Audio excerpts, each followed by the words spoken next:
ជាបរិវត្តគឺខ្មែរមកយើងចាប្រកាសជាមានកម្មវិធីសែនដាក់អីផ្សេងអញ្ចឹងទៅទទួលរដាប់ទេវតាក៏ទៅមកកម្មវិ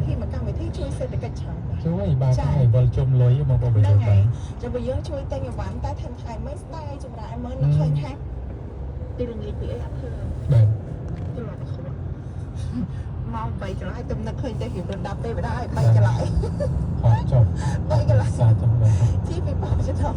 មកចាយើងមិនដឹងយកបានអាចយើងមិនលុយអ្នកដាក់ឲ្យយើងបងប្អូនប្រិបនិស្តាចាហើយហងទាំងហក់មកស្អាតយកអត់ស្អាតទេលើច្បាស់ស្ពីន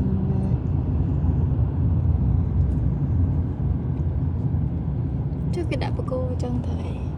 សាច់កាសាច់កាត់ណាបងប្អូនប្រិមនិស្តាចាអរគុណយើងសូមអរគុណក្រុមវិទ្យាសាស្ត្រអបធម្មនៃកម្មវិធីបន្តមកមុនឡមាន breaking news មួយពី page របស់លោកគ្រូចាអេចាbreaking news ពីពាក់ព័ន្ធជាមួយនឹងអធិប្បាយគឺអូខេបាទ